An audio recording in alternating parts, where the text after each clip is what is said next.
الحمدللہ وکفی وسلام علی عبادہ الذین اصطفی اما بعد فاعوذ باللہ من الشیطان الرجیم بسم اللہ الرحمن الرحیم۔ ہمارا آج کا سبق سورہ آل عمران کے رکو نمبر 5 کے بارے میں ہے۔ یہاں پر جیسے کہ پچھلے سبق میں واقعہ چل رہا تھا حضرت مریم علیہ السلام کی پیدائش کا، کہ مریم علیہ السلام کو اللہ تعالیٰ نے کس طرح سے پیدا فرمایا اور پھر ان کی کفالت حضرت زکریا علیہ السلام سے کروائی۔ یہاں پر جب مریم علیہ السلام بڑی ہو گئی تو ان کا واقعہ ہے۔ اللہ تعالیٰ فرما رہے ہیں وَإِذْ قَالَتِ الْمَلَائِكَةُ، اور جب فرمایا فرشتوں نے یا مریم اے مریم ان اللہ، بے شک اللہ تعالیٰ نے استفا کی آپ کو چن لیا ہے، وَطَهَّرَكِ، اور آپ کو پاک کر لیا ہے، وَاصْطَفَاكِ عَلَىٰ نِسَاءِ الْعَالَمِينَ، اور آپ کو منتخب کر لیا ہے تمام جہان کی عورتوں پر۔ یا مریم اے مریم اقنتی لربکی، تابعدار ہو جائیے اپنے رب کی، واسجدی، اور سجدہ کرتے رہیے، وارکعی مع الراکعین، اور رکوع کیجیے رکوع کرنے والوں کے ساتھ۔ یہاں پر جو اللہ تعالیٰ نے فرمایا ہے کہ وَاصْطَفَاكِ عَلَىٰ نِسَاءِ الْعَالَمِينَ، آپ کو جہانوں کی عورتوں کے مقابلے میں منتخب فرما لیا۔ عموم الفاظ کے پیش نظر بعض حضرات نے فرمایا کہ دنیا کی تمام عورتوں پر حضرت مریم علیہ السلام کو فضیلت دی گئی، اور بعض حضرات نے فرمایا کہ اس سے ان کے اپنے زمانے کی عورتیں مراد ہیں۔ پھر آگے اللہ تعالیٰ ارشاد فرماتے ہیں کہ وَارْكَعِي مَعَ الرَّاكِعِينَ، کہ رکوع کیجیے رکوع کرنے والوں کے ساتھ۔ تو بعض مفسرین نے نقل کیا ہے کہ بعض یہودیوں نے نماز میں رکوع چھوڑ دیا تھا، جیسے بعض ہم میں قوما چھوڑ دیتے ہیں، اور بعض رکوع کرتے تھے، اس لیے حکم فرمایا کہ نماز کے طریقہ میں ان لوگوں کے ساتھ رہنا جو رکوع بھی کیا کرتے ہیں۔ پھر آگے اللہ رب العزت ارشاد فرماتے ہیں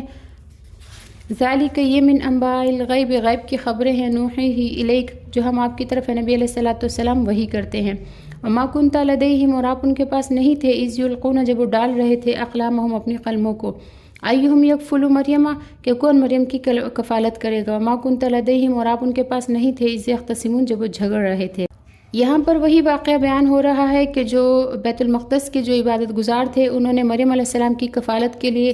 قلمیں ڈالی تھی، قرعہ ڈالا تھا۔ وہ قرآن اندازی کا طریقہ یہ تھا کہ 3 طرح سے ان کی قرآن اندازی ہوئی تھی۔ ایک اس طرح سے کہ ایک گھڑے میں قلمیں ڈال لی گئی تھی، اور ہر قلم کے اوپر ہر عبادت گزار نے اپنی نشانی لگا دی تھی، اور ایک چھوٹے بچے کو لا کر اس کے پاس بٹھا دیا تھا کہ اس میں سے ایک قلم نکالے۔ تو جب اس بچے نے قلم نکالا تو حضرت زکریا علیہ السلام کا قلم نکلا۔ دوسرا طریقہ یہ تھا کہ انہوں نے کہا کہ پانی میں اپنے قلمیں بہا دیتے ہیں، جس کا قلم کھڑا رہا پانی میں تو وہی مریم علیہ السلام کی کفالت کرے گا، اور جس کے قلم بہہ گئے تو وہ مریم علیہ السلام کی کفالت نہیں کریں گے، تو تب بھی حضرت زکریا علیہ السلام کا ہی قلم کھڑا رہا۔ اور تیسرا طریقہ مفسرین نے یہ بتایا ہے، جیسے کہ آگے بھی آ رہا ہے، کہ پانی کے بہاؤ پہ جس کی قلمیں بہہ جائیں گی وہ مریم علیہ السلام کی کفالت نہیں کریں گے، اور جس کا قلم جو ہے پانی کے بہاؤ کے الٹی سائڈ پر بہہ جائے گا، یعنی اوپر والی سائڈ کو، تو وہ مریم علیہ السلام کی کفالت کریں گے۔ تو اس طرح حضرت زکریا علیہ السلام کا قلم جو ہے وہ پانی کے بہاؤ کے مخالف سمت میں، یعنی اوپر کی سائڈ کو چلنے لگا، تو زکریا علیہ السلام کے نام قرآن نکلا۔ تو یہاں پر اللہ رب العزت ارشاد فرما رہے ہیں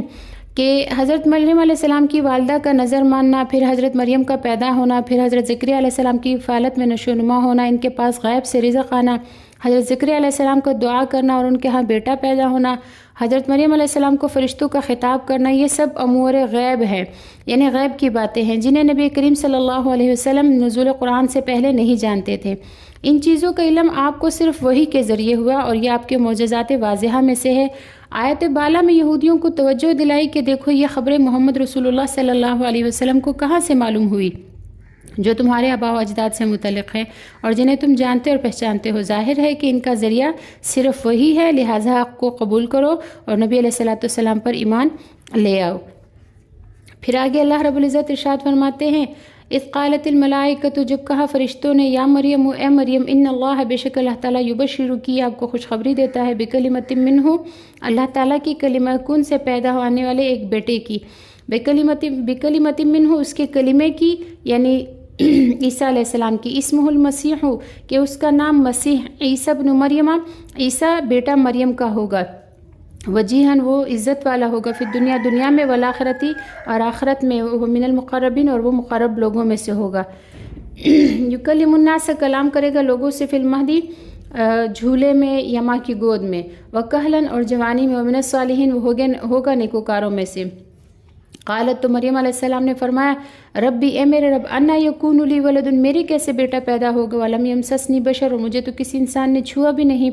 قالا تو فرمایا کذالک اللہ اسی طرح آپ کا اللہ تعالیٰ یخلق پیدا کرتا ہے ما یشاء جو چاہتا ہے۔ اذا قضى امرا جب آپ کا رب ارادہ کرے کسی کام کا فانما پس بے شک یقول فرماتا ہے لہو اس کام سے کن کہ ہو جا فیکون تو وہ کام ہو جاتا ہے۔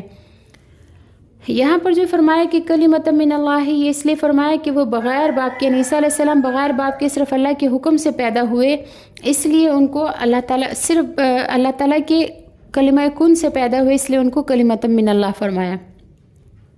پھر بعض حضرات نے فرمایا کہ یہ حضرت عیسیٰ علیہ السلام کا نام مسیح بھی بتایا اور عیسیٰ بھی، تو لفظ مسیح کے بارے میں صاحب معالم التنزیل لکھتے ہیں کہ بعض حضرات نے فرمایا کہ یہ فاعل مفعول کے معنی میں ہے، مسیح بمعنی ممسوح، اور ان کا نام یہ اس لیے رکھا گیا کہ ان کو گندگیوں اور گناہوں سے پاک کیا گیا تھا۔ اور ایک قول یہ ہے کہ حضرت جبرائیل علیہ السلام نے ان کے جسم پر اپنا بازو پھیر دیا تھا جس کی وجہ سے شیطان ان سے دور رہتا تھا۔ اور حضرت ابن عباس رضی اللہ تعالیٰ عنہ نے فرمایا کہ مسیح بمعنی ماسح ہے اور اس میں فاعل کے معنی میں ہے، چونکہ حضرت عیسیٰ علیہ السلام مریض کے جسم پر ہاتھ پھیر دیتے تھے اور اس سے وہ مریض اچھا ہو جاتا تھا، اس لیے ان کو یہ نام دیا گیا۔ دجال کو بھی مسیح کہا گیا ہے، وہ مسیح بمعنی ممسوح کیونکہ وہ ایک آنکھ سے کانا ہوگا، گویا اس کی آنکھ پر کوئی چیز پھیر دی گئی ہے۔ مریم علیہ السلام عیسیٰ علیہ السلام جو ہے وہ بغیر باپ کے پیدا ہوئے، اس لیے قرآن مجید میں جہاں جہاں بھی حضرت عیسیٰ علیہ السلام کا تذکرہ آیا ہے تو وہاں ابن مریم کے ساتھ ان کا ذکر کیا گیا ہے، چونکہ ان کا باپ نہیں تھا اس لیے والدہ ہی کی طرف ان کی نسبت کی گئی ہے۔ پھر آگے اللہ تعالیٰ نے فرمایا کہ وہ کلام کریں گے، وَيُكَلِّمُ النَّاسَ فِي الْمَهْدِ وَكَهْلًا۔ کہولت جو ہے وہ جوانی اور بڑھاپے کے درمیانی عمر کو کہتے ہیں۔ بعض حضرات نے فرمایا کہ اس سے یہ بتانا مقصود ہے کہ اس کا کلام کرنا بچپن میں اور جوانی میں ایک جیسا ہوگا۔ پھر آگے اللہ رب العزت ارشاد فرماتے ہیں وَيُعَلِّمُهُ الْكِتَابَ، اور اللہ تعالیٰ سکھائے گا اس بچے کو کتاب والحکمت اور حکمت والتورات اور تورات والانجیل اور انجیل، ورسولاً اور رسول ہوگا الی بنی اسرائیل بنی اسرائیل کی طرف، اور ان سے کہے گا انی کہ بے شک میں قد جئتکم آیا ہوں تمہارے پاس بآیۃ من ربکم تمہارے رب کی نشانیاں لے کر، انی کہ بے شک میں اخلق بناؤں گا لکم تمہارے لیے من الطین مٹی سے کہیئۃ الطیر پرندے کی شکل، فانفخ فیہ پھر میں اس میں پھونک ماروں گا فیکون طیرا تو وہ ہو جائے گا پرندہ باذن اللہ اللہ کے حکم سے، وابرئ الاکمہ اور میں اچھا کرتا ہوں مادرزاد اندھوں کو، والابرصا اور برس والے کو، واحیی الموت اور میں زندہ کرتا ہوں مردوں کو باذن اللہ اللہ کے حکم سے، وانبئکم اور میں تم کو خبر دیتا ہوں بما تاکلون جس چیز کو تم کھاتے ہو، وما تدخرون فی بیوتکم اور جو تم ذخیرہ کر کے رکھتے ہو اپنے گھروں میں، ان بے شک فی ذالک اس میں لآیۃ نشانیاں ہیں لکم تمہارے لیے ان کنتم مؤمنین اگر تم مومن ہو، ومصدقاً اور تصدیق کرتا ہوں لما ان کتابوں کی بین یدیہ جو مجھ سے پہلے تھی من التوراۃ تورات میں سے، ولیحل اور تاکہ حلال کروں لکم تمہارے لیے بعض الذی بعض وہ چیزیں حرم علیکم جو تم پر حرام تھی، وجئتکم اور آیا ہوں تمہارے پاس بآیۃ من ربکم تمہارے رب کی نشانیاں لے کر، فاتقوا اللہ پس ڈرو اللہ تعالیٰ سے، واطیعون اور میری تابعداری کرو، ان اللہ بے شک اللہ تعالیٰ ربی میرا بھی رب ہے، وربکم اور تمہارا بھی رب ہے، فاعبدوہ پس اسی اللہ کی عبادت کرو، ھذا صراط مستقیم یہ بالکل سیدھا راستہ ہے۔ فلما پس جب احس محسوس کیا عیسیٰ علیہ السلام نے منہم الکفر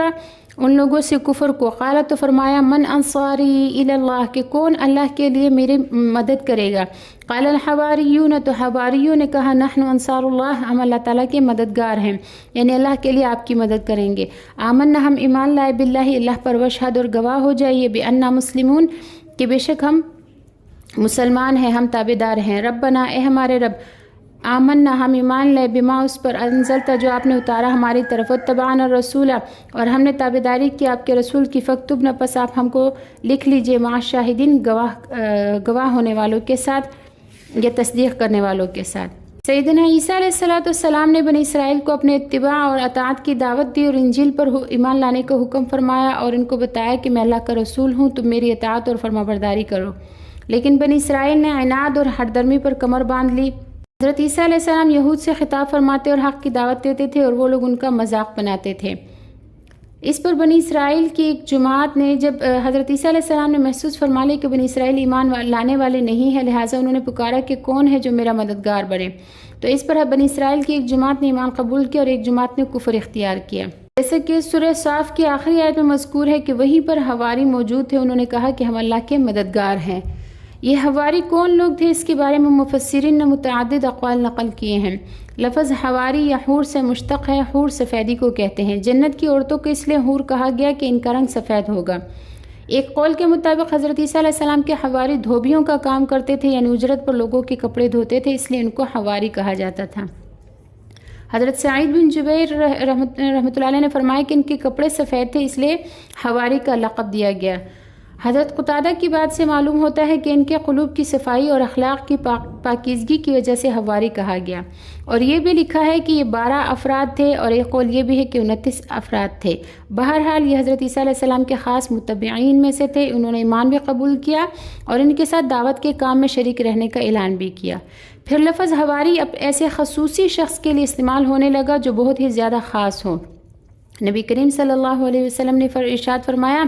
ان لکل نبی حواری و حواری زبیر، کہ بلا شبہ ہر نبی کے لیے ایک حواری ہے اور میرا حواری زبیر ہے۔